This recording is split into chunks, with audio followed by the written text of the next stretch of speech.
What's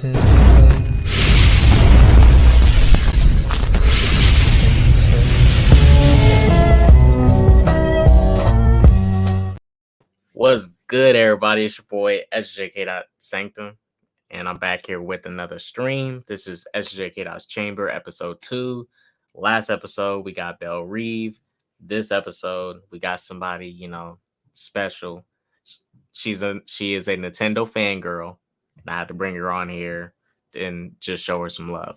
But I have my homie here, Rhea. Let's get her on in here.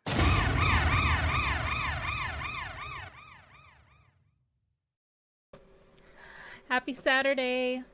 What's good, Rhea? Right. Yeah, thank you so much for inviting me on. Glad to have you here. Last episode we got Belle on here. Third episode, trying to get your homie Slonko on. And it's gonna be a different guest every one of these streams.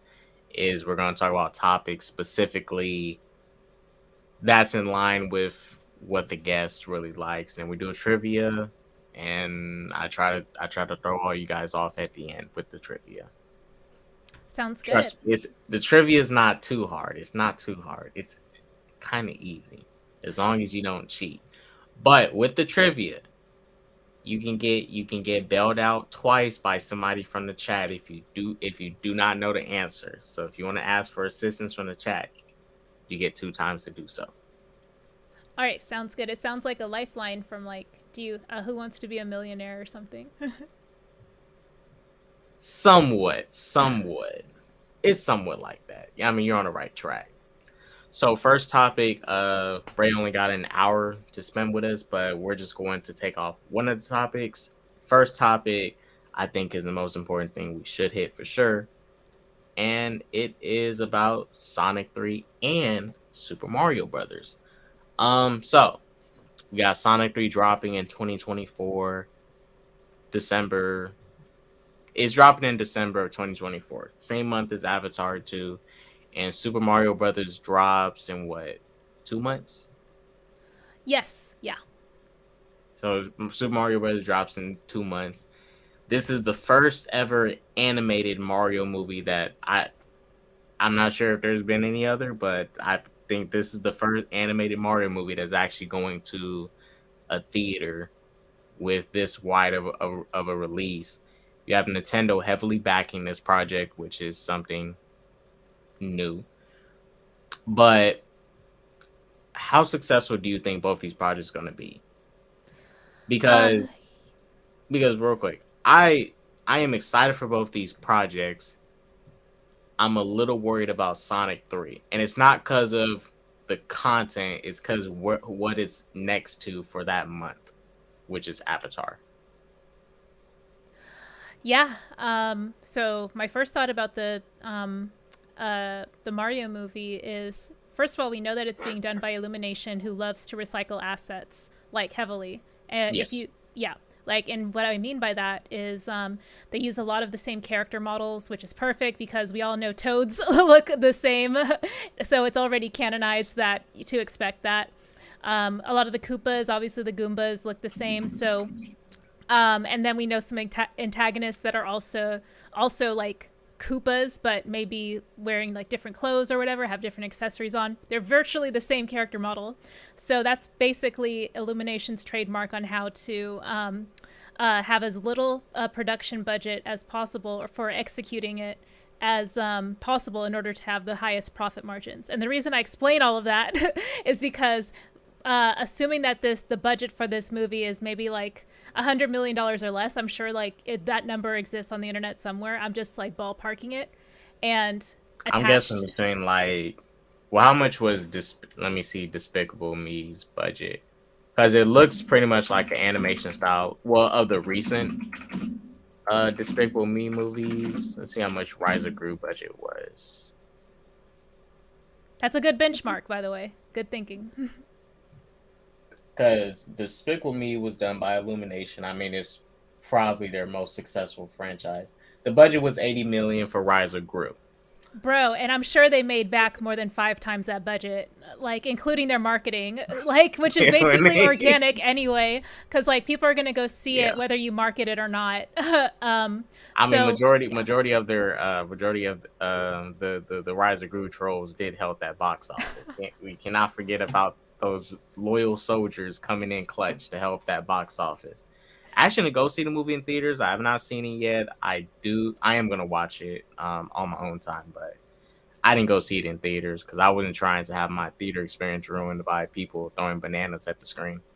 right, just for like the meme value. But anyway, like to segue back to the original Yeah. question, I just wanted to establish that baseline of like these movies are cheap AF to produce.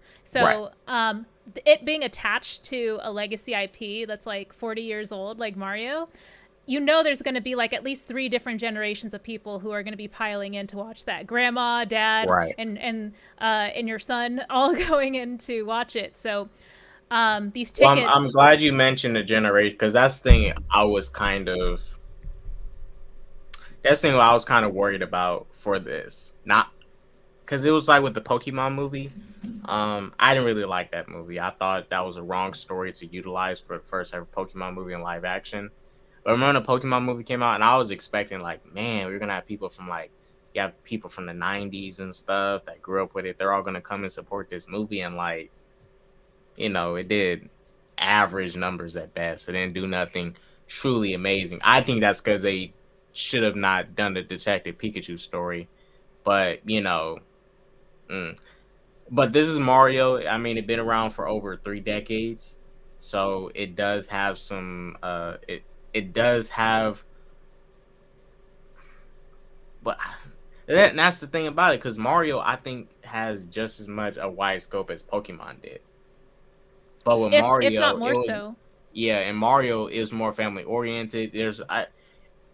Every family has people that has played Mario, whether they are fans, big fans of it or not. Everyone has at least played a Mario game, and that's what I'm hoping we can get the people that is that older audience to come in and support it because this movie has to really do good. I think it is going to do good. I wish the first Sonic movie was animated like this, but once they fixed the design and gave us something better, the first movie as we got was fine. I love the second movie, but this film, I believe, is going to do good. My goal is for the film to hit at least over 500 million. That's my goal. If it doesn't, I'm not going to be too mad about it. I at least wanted to do it. Got to hit over 350, at least over 350. But I wanted to go over 500 million. I'm like shocked that you're kind of lowballing it. You're like, if it can hit this benchmark, and I'm just like, I expect it to smash those numbers, but I'm not as like privy to how box office number projections work as much as other people who talk about it more, like you and other folks. So Well, I just care if it makes its profit back because Sonic the Hedgehog, like the first movie. You would have thought people played it since the '90s and stuff. Like everybody's played Sonic. Sonic's fan base is not as strong as the Nintendo fan base for Mario, but it made its profit, but it didn't go above and beyond. It made profit though, but it didn't go above and beyond. And I kind of want this Mario movie to do that. I wanted to go above and beyond. I want this first movie to just boom, go out the gates, bang.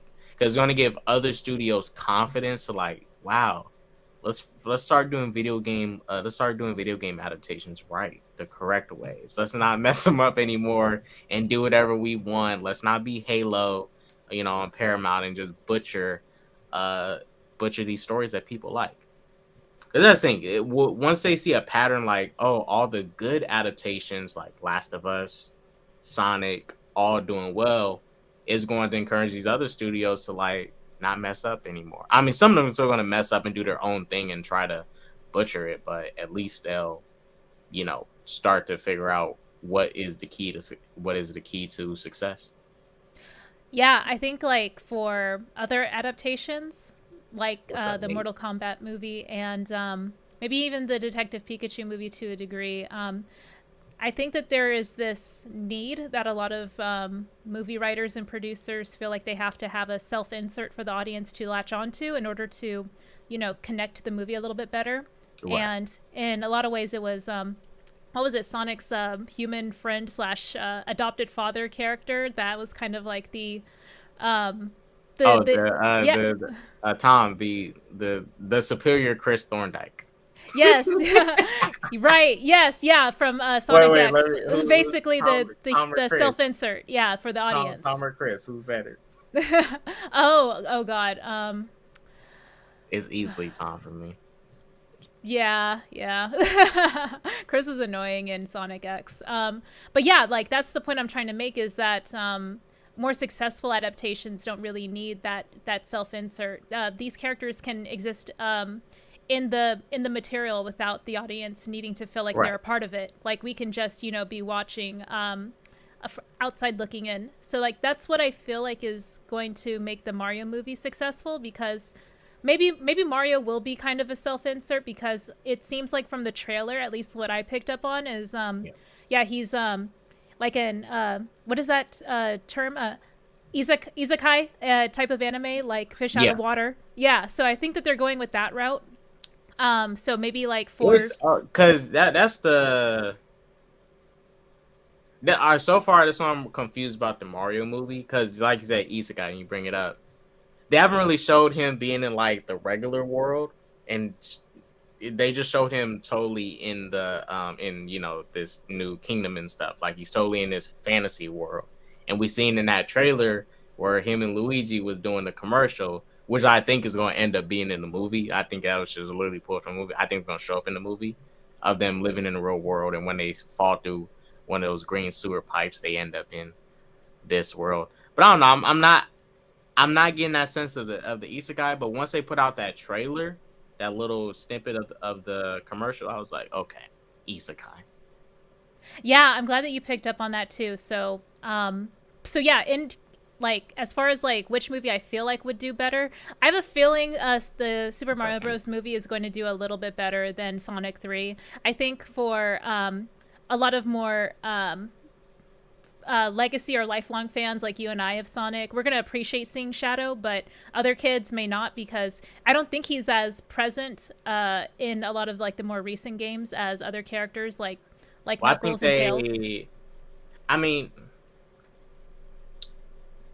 well, in my theater, people was, I'm shocked people actually stayed and for a post credit scene. No, I don't think nobody, because I was about to get up for a minute, but then I was like, something is telling me just wait. There's gonna be a post credit scene. And it was Shadow. There were some people that cheered for it. I was like, okay, all right, cool, for sure. Some people cheering. That means there's some interest. Now, I don't disagree with you on the thing about Shadow being like promoted enough, but that's been one of the problems with Sonic as a franchise because a lot of characters like Silver, Blaze the Cat, not I mean big, but he don't really need that much spotlight. They don't really like Shadow does not get enough content. The last time Shadow got a game was 2006, 5, whenever Shadow the Hedgehog came out. Last time Silver been in anything big was Sonic 06, but Sonic 06 had some rough development that made it hard for people to play. And they've really never done nothing with Silver until they put him in something like Sonic Rivals again, and he had a cameo in Sonic Generations as a villain for a stage, but that's just a running theme. They don't give him enough spotlight. But maybe these movies, after people receive them well, could encourage Sega to actually get back in gear and give these characters people have been requesting for a spotlight. Because look at Sonic Frontiers. That was them taking a shift and finally doing something different.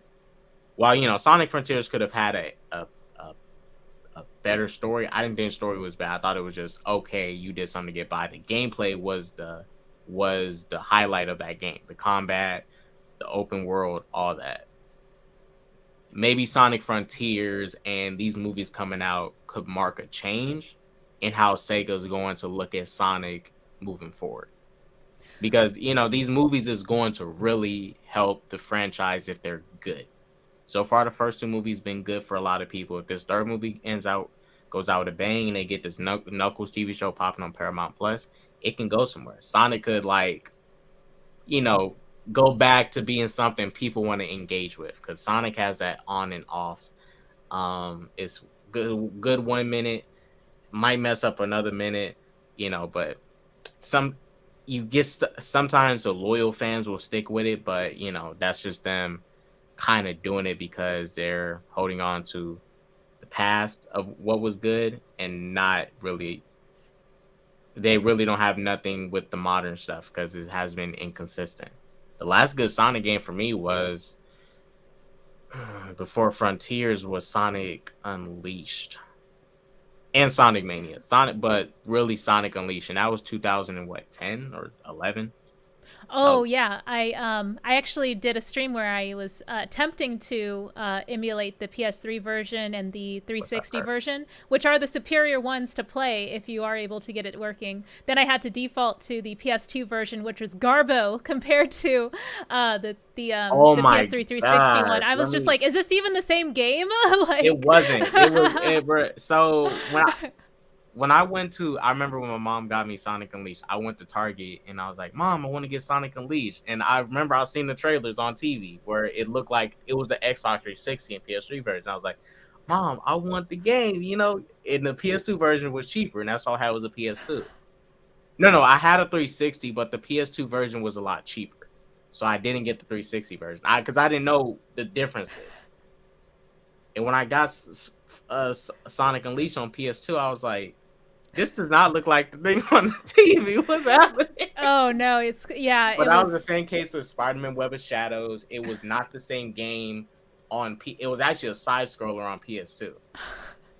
It wasn't a 3D full open world game on the Xbox and the PS3. That's why I'm glad we're not in that era no more, where the games are so drastically different. That was a bad era for when we was transitioning from PS2 to 360 and PS3. That was a bad era for some games.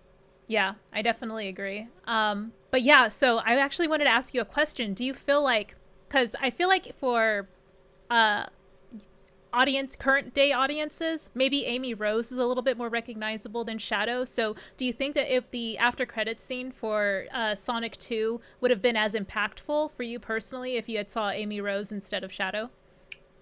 Well, personally, I wanted them to take it slower because I feel like they can drag this franchise out for like 6 more movies. Well, no, not 6, 3 more movies. Do a whole another trilogy. Because they're already getting to the Shadow arc. Now, I mean, they haven't introduced Amy yet. They kind of just speeding through some stuff. They doing a lot of things different. But so far, I'm okay with it because they haven't really done nothing bad. I mean, they already set up Sonic, Knuckles, and Tails. They set up Team Sonic. They did Sonic and Knuckles 3 in this movie. Personally, I wanted this to be just Sonic and Tails versus Eggman. And then Knuckles shows up in the 3rd movie.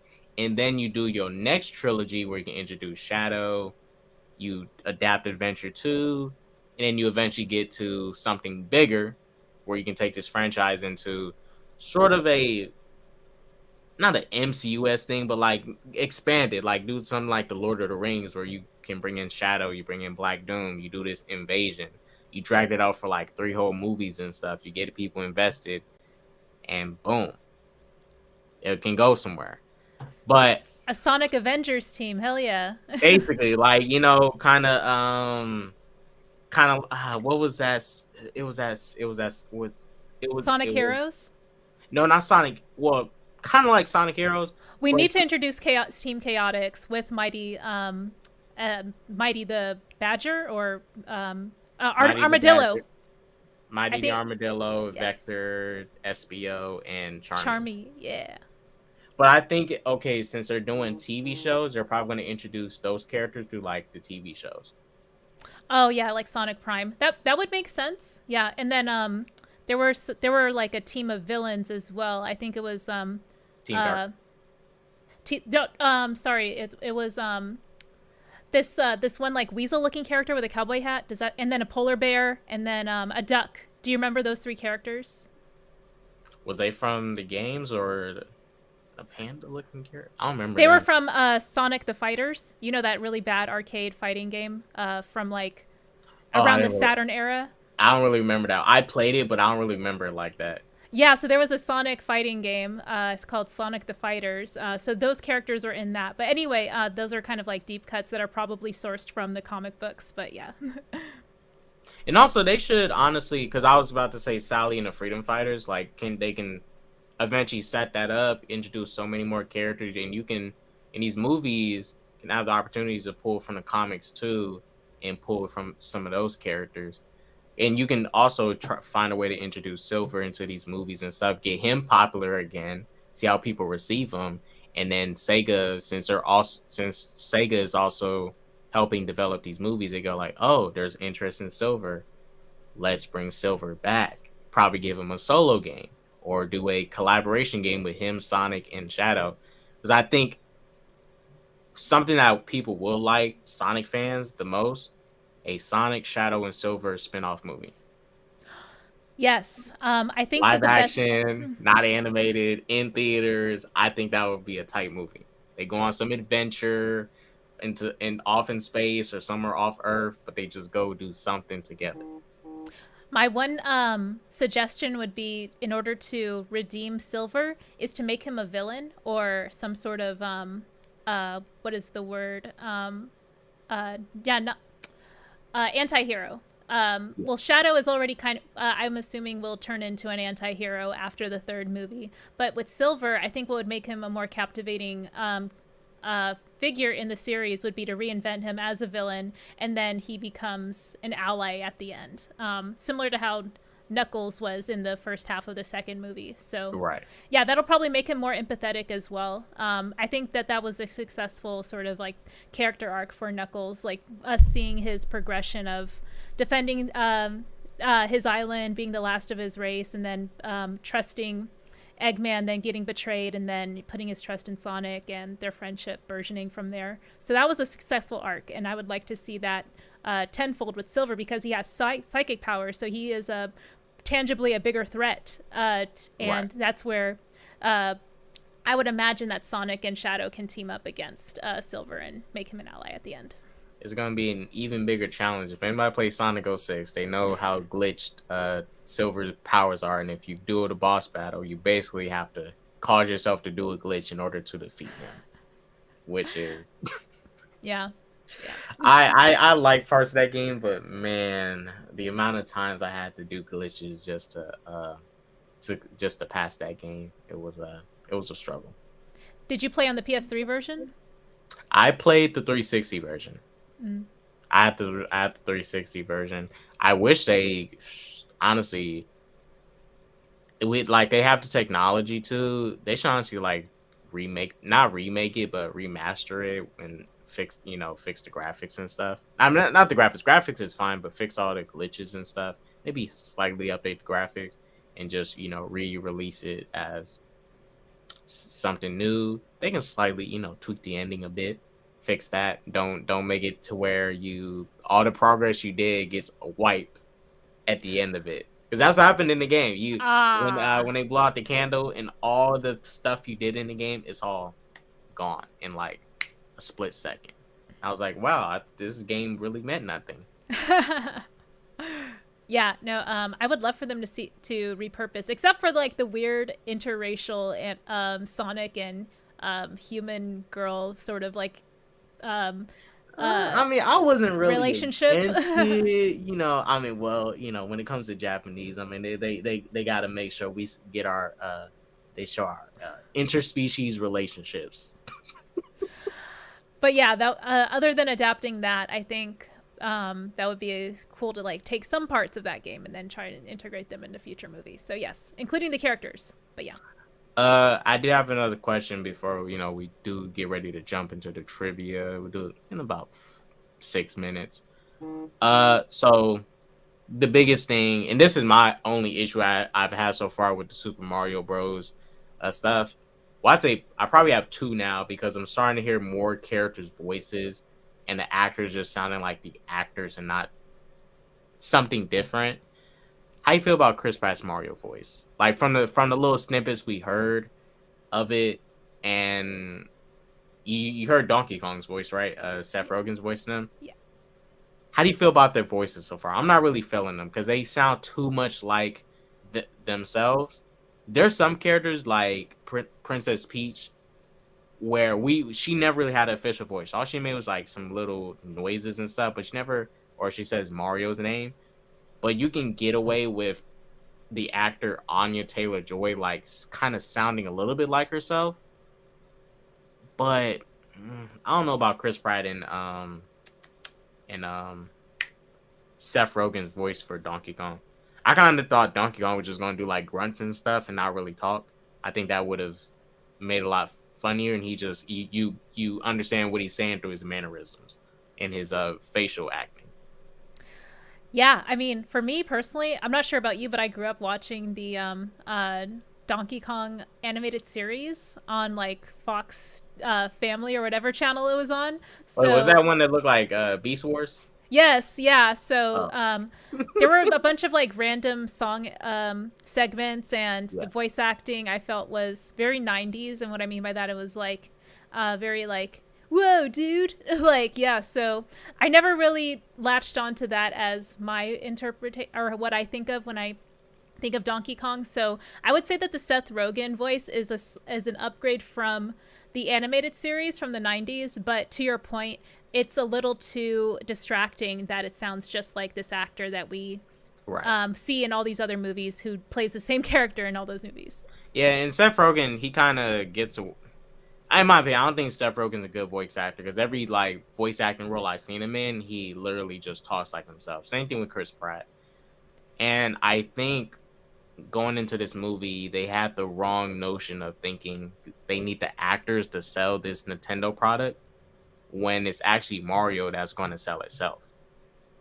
Because because they when they we saw the trailer and stuff, they put Chris Pratt's name and everybody, all the actors and stuff. They wanted to get big names on this movie to get some people to come watch it, but it's like you don't need to depend on these actors because this IP is so much bigger than these actors. Like Mario itself is so much bigger than Chris Pratt. It'll sell itself. Now, we thought Pokemon was going to sell itself, which it didn't, but this is Mario. This is a whole different beast. This is a monster. Yeah, like when I think of Super Mario Bros, I sort of think of like the equivalent to like Mickey Mouse So and like Donald Duck in Disney, you know? So yep. but when I think about my personal relationship to the brand Disney and Nintendo, those characters like Mickey Mouse and Mario respectively, they may like be the face of the brand, or but they're not necessarily what keeps me, continue going back to it necessarily. Like the iconic other um, things about those brands when it comes to Disney, like all of its adaptations of different fairy tales, and then with Nintendo, all the different characters and sub genres of games that came after it, like Legend of Zelda and Metroid and stuff. Those are like the ones that really like that I latch onto the most. Yeah. Whereas like I understand that the brands themselves started with Mickey and Mario, but it's all the stuff that came after it that I returned for, if that makes sense. So Oh, as I much as agree. I Yeah. as Because much like as I agree with you about Mario being a universal brand that will bring people in no matter what, I'm still like wondering, like, is is it as like relevant, I guess, as is Mario as relevant as Nintendo itself? Like, has the brand Nintendo right. become greater than Mario? Does that make sense? Yeah. Because I mean, I do agree with your point. Because with I like Mario, but I can't latch on to Mario stuff like I could latch on to something like, let's say, Sonic or the Assassin's Creed franchise, or maybe even Red Dead Redemption. It's because Mario, while they is some great games that come out of it, it's kind of like it's something you play with the family real quick, and then you move on to the next. Like I got Super Mario Odyssey because it looked like Super Mario 64, and I was like, going back to the old days, let me get this. And I don't really play it as much as I would play something like my Zelda. But overall, I don't play my Switch as much in general, just to make it clear. But if I were to go on my Switch and play it, first thing first, I'll probably go to Smash Brothers or Zelda, or maybe even Pokemon, possibly. Yeah, more than like I'll go to Pokemon before I go to Mario. But Mario, I'll definitely play that with somebody else, or maybe play a game that's more of the story-based Mario games, like Super Mario Odyssey or 64. Let me get to Kimani's comment real quick. So they said, K-Dodge, do you think Shadow will be like Knuckles, like a fish out of water? I think he's going to be a fish out of water, but he's obviously going to come down from the space colony arc. And yeah, the space colony arc, right? Or am I messing up the name? It was a space colony. I'm blanking right now, but I think I'm remembering what you're saying. Like, are you thinking he's going to be a clone or the original? I think this one's gonna be the original. I think it's gonna be the one that's in the little space colony that Gerald Robotnik has in space, and he's gonna come down. Because I think if this is gonna be like a Sonic Adventure 2 adaptation, then he's going to obviously die and then come back later. And they never really explained that in the Sonic games. They kind of like Shadow's just kind of back, if you remember. In Shadow the Hedgehog, he just kind of returns, and it's not really clear who he is. Did Eggman make him or whatever? They never really followed up on that or whatever. But regardless of that, yes, that's supposed to happen. He's supposed to come down from the space colony. So yeah, he's gonna be a fish out of water. But I think he's gonna be able to catch up on stuff because he is. I don't explain how Shadow's makeup. He's like organic machine. I think there's gonna be a way he can fill himself in on a space colony before he comes down. Like Gerald Robotnik will probably have some AI thingy in there that's gonna fill him in on society and what's going on and update him. Yeah, no, I'm looking forward to seeing if it is an adaptation or if they're just gonna make Shadow this like heart, like the sort of like a Terminator sort of vibe where like they are just driven by one purpose and they're going to like destroy anything in their path in order to achieve that purpose. Yeah, because I'm wondering, okay, we know in Sonic Adventure 2 they tried to do the whole plot where Shadow was a Sonic copycat, even though they don't even look the same. I think if they're going to do that, give Shadow like cloaking abilities to make him look like Sonic, make him actually look like Sonic. But I wonder what the motivation is going to be in this movie, because this is where you get a chance to do stuff better than what Sonic Adventure 2 did. Like what is Shadow's motivation going to be to fight Sonic? And why did Gerald Robotnik build a hedgehog? Because that's the thing I'm wondering, like, are they gonna find a way to tie in, like, oh, where did he get the inspiration from? Did he see Silver travel from the past? I mean, from the future into the past, and then he got inspired, like, ooh, I'm gonna make a hedgehog modeled after this. Because Sonic showed up way after Shadow was made. So right. I'm wondering where Gerald Robotnik got the inspiration from. Hopefully they elaborate on that in this movie and follow up on that, because I want to see what's up. It would be interesting if they do something like Kung Fu Panda 2, where Po, like, at the end, like, discovers his family, like, and he thought that he was, the last of his kind. Or if they introduce that concept in this movie and Sonic finds, like, another, like, colony of surviving hedgehogs. So that would be a good sort of, like, explanation, I guess, as far as, like, how Robotnik was able to get inspiration for making a hedgehog, and then maybe like in doing so sort of like caused the colony to go into hiding to protect itself, because maybe he wanted to like destroy this race and have like the ultimate single version of this race by his design, I guess.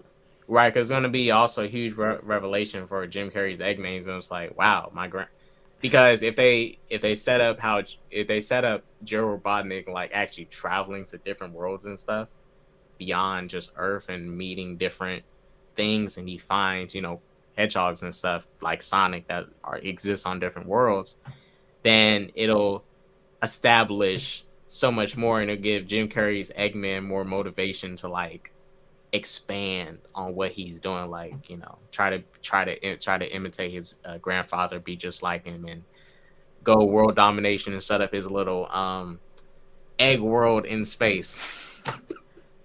I also It's want gonna an happen. Egg World is coming, guys. It's coming.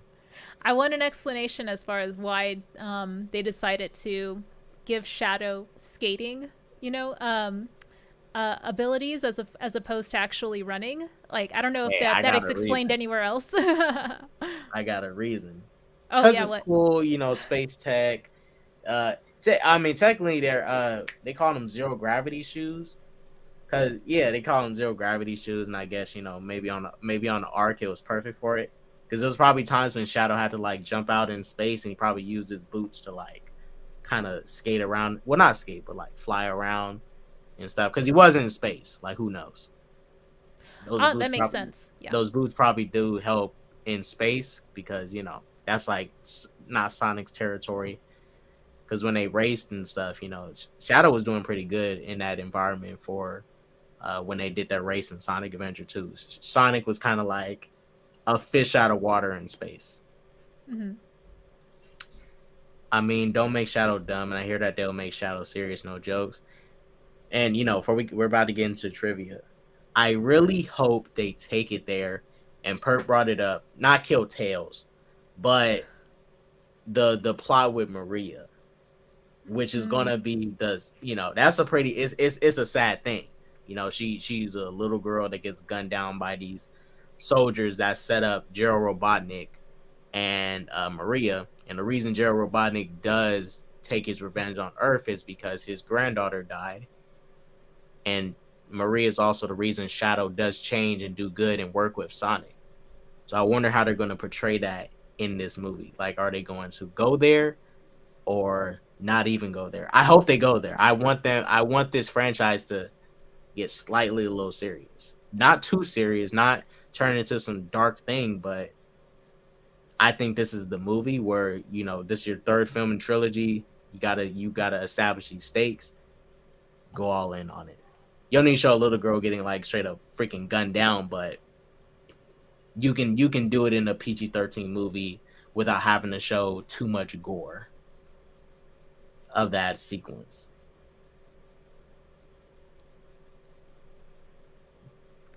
I mean, how do you feel about them set doing the Maria thing? Do you think they're going to do it or not? Because I would hope that they do it.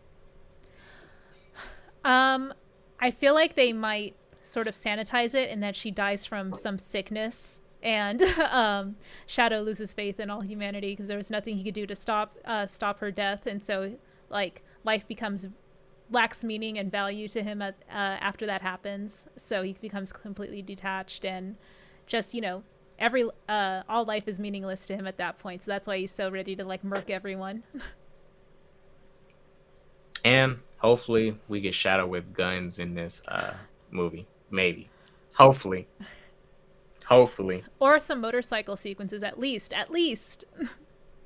Oh, and also, I've been asking for this, and a lot of people have been requesting for this. Some music by Crush 40. It's weird to me how they haven't got them to come and make a original song for these movies yet. That's kind of weird. I wonder if there's some issues with if the band is having issues with Sega on not making music, but they made majority of all the Sonic like music for these past couple games. But the people who did the music for Frontiers, I'd be okay with them coming in to do a original song for this movie because that Sonic Frontiers music, my goodness, I got majority of all those songs in my playlist. That was a dope soundtrack. Yeah, I totally agree. Now, Raya, I have a trivia set up specifically for you. I wish I could have made some of the questions a lot harder. Remember, you get 2 lifelines from the chat. 2, if you need it. You can't just, abuse it and grab it. If you need it. I have a trivia right here for you. Based around gaming and stuff, and Pokemon, the show in itself, but mainly around gaming. And I am going to basically try to trip you up. I'm not here to set you up in front of all these people. These questions are not too hard, but some of them you're gonna be all like, "Wow, Kata, why are you giving me these bullshit questions like this?" But I do this because I love you guys. So You guys, Sounds we good. have the trivia coming up. Um, good luck, Rhea. That's all I can say. Good luck. You ready? Yes. All right. Questions will be multiple choice, so you don't gotta like, you know, type out those long form answers. It's all multiple choice. Okay. All right, let me get this up right now. Let's go.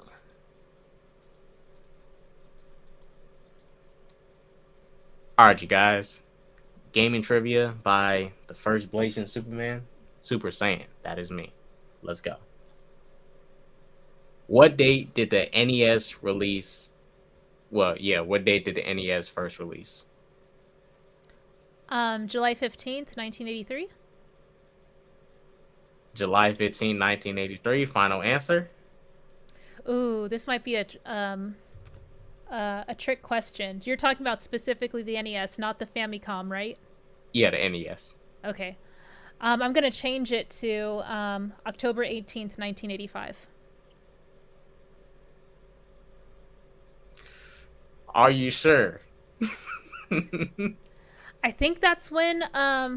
Wait, no. So, the original Mario Bros. Game that was an arcade game, I think. So then Super Mario Bros. Came out in '85, I think. I forget if that was a launch title or not. Oh God. All right, I'll give you one hint to make it easier. Okay. This release has to do with the first country origin that it came out in. So it's the first country it released in is what this date is tied to. And you promise it's not the Famicom. It's specifically the NES, even though they're the same console, but they look different. Okay. Okay. Oh God.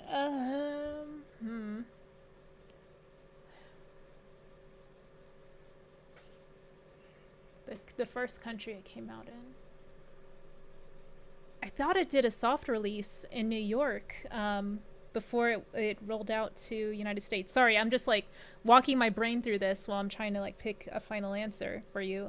You got this. The first country it released in is tied to the date here. So whatever is the correct date here is the first country it released in. It's not just domestic country. Okay. Okay. Oh God. I'll go with June 16th, 1984. That'll be my final pick. All right. And the answer is Damn. 1983. You had that's why I was like, are you sure? You sure? Because I wanted you to get that one because I was like, all right, I'm gonna give her a hint for this one. We had July 15, 1983 in Japan. See, I told you I was gonna trip you up. But the North American release was June 16th, I believe, for the North America release. Because it came out a year after in America. Yeah, that was a hard one. All right, next question. What year did Pokemon Episode 1 drop in North America? Ooh. So the last two answers are tricky. I feel like it could be either one. I'm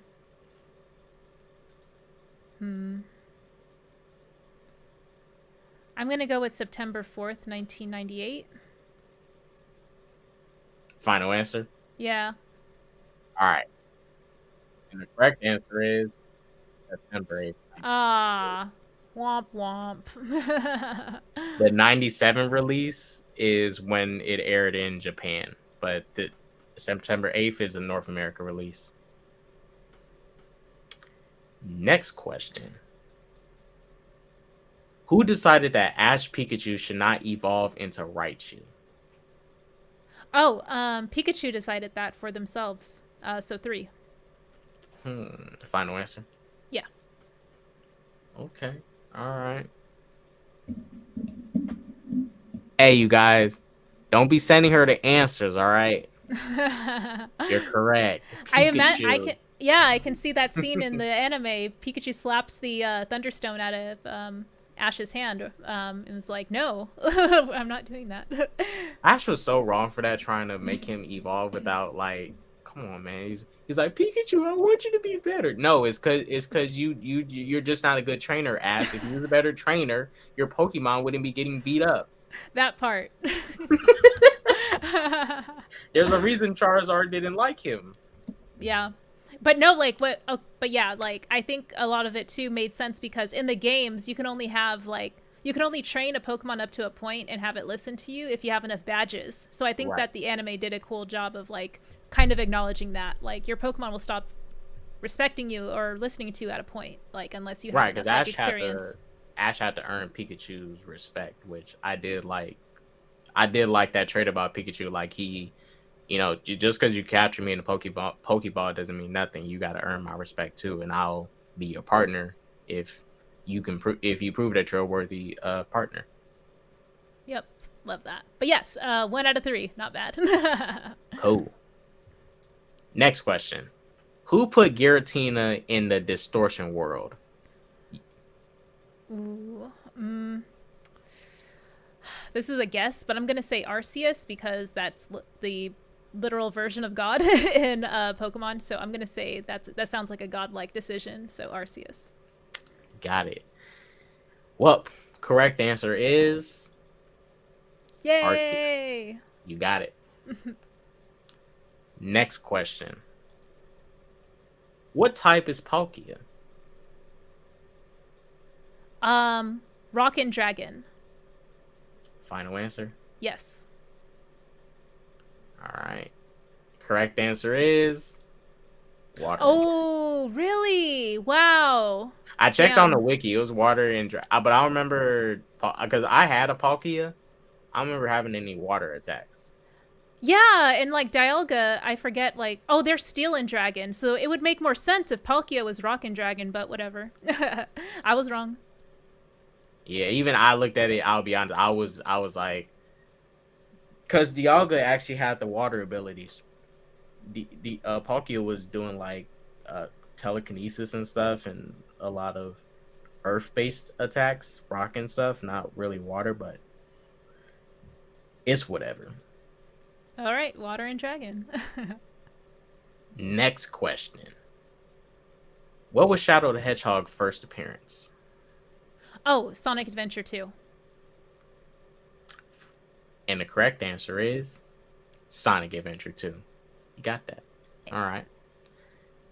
Next question: What DNA did Gerald Robotnik use to make Shadow?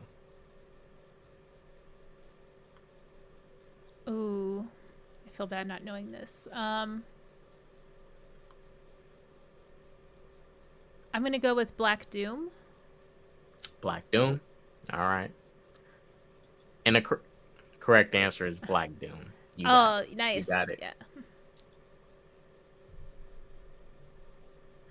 Did I'm not sure if they said if they used any human DNA for Shadow. They never went over that in the game, but they probably did. But from what the wiki says, it's literally only Black Doom. Next question: What year did Ash Ketchum win his first Pokemon League? And this is in our world when he won it. So these years are based off the real Oh, world. yeah, 2022, right? Yeah, that'll be my answer. Are you sure? That's gonna be my selection. Yes. Are you 1000% sure?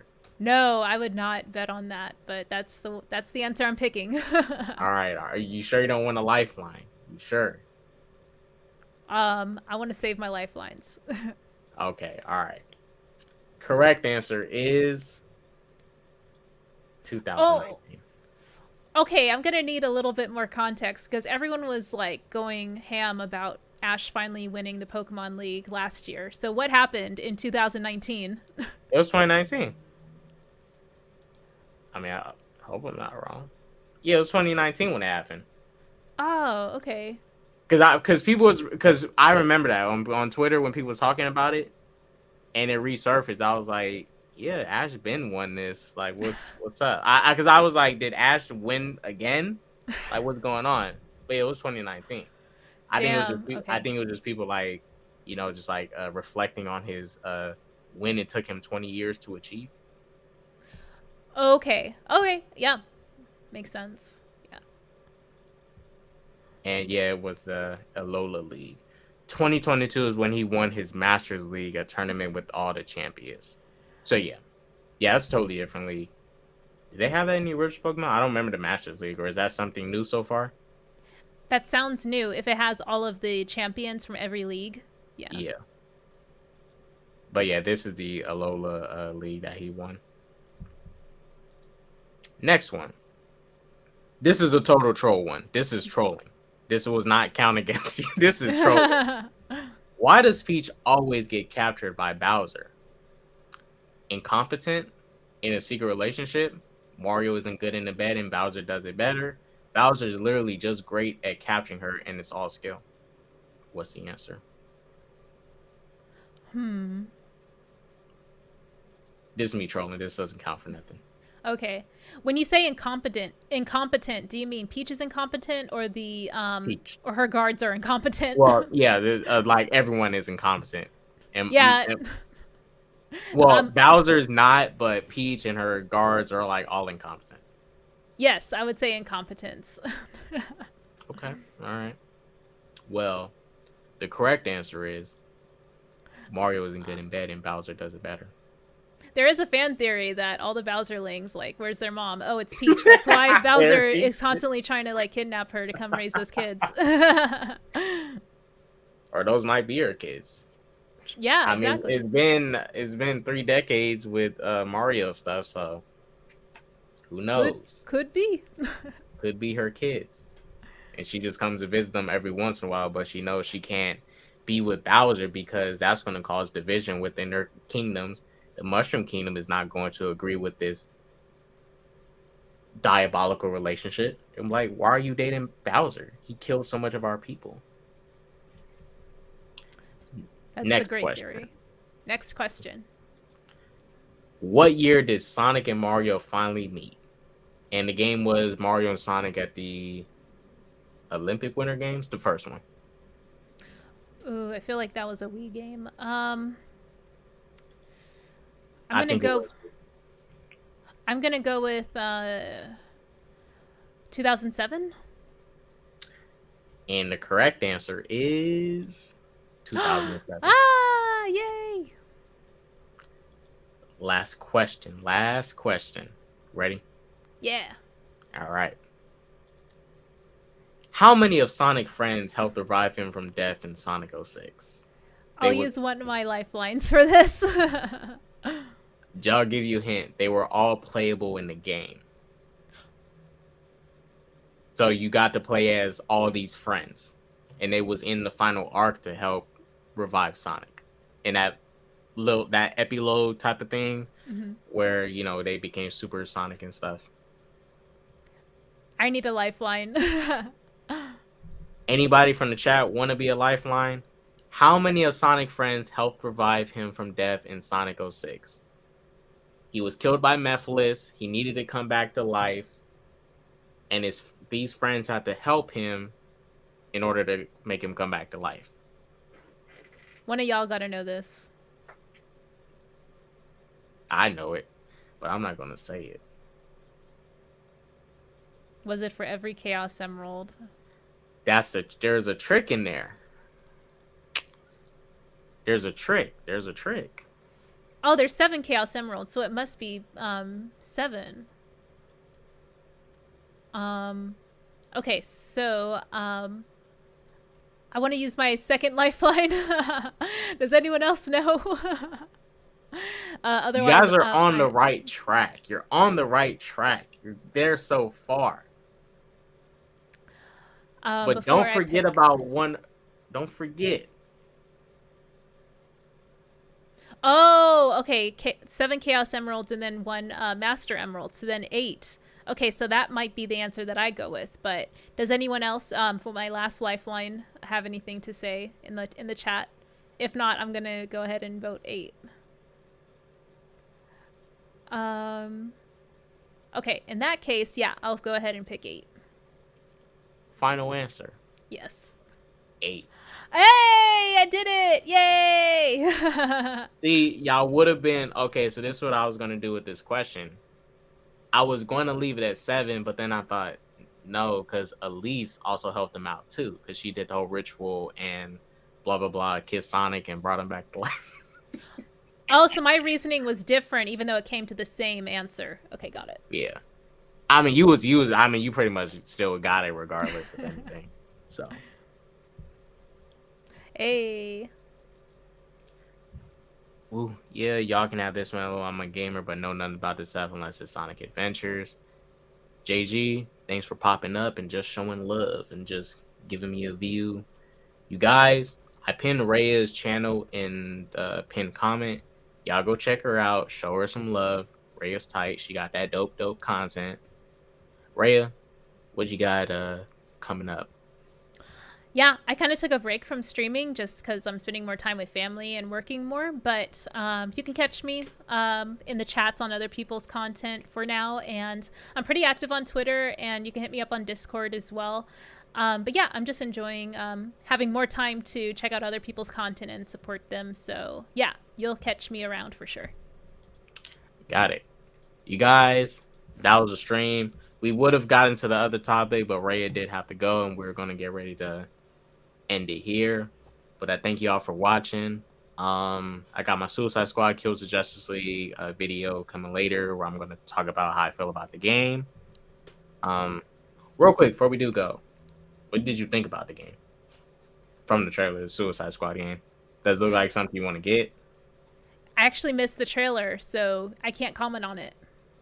Got it. Well, you guys will get her opinion on it some other time. Go ask her on Twitter what she thinks about it.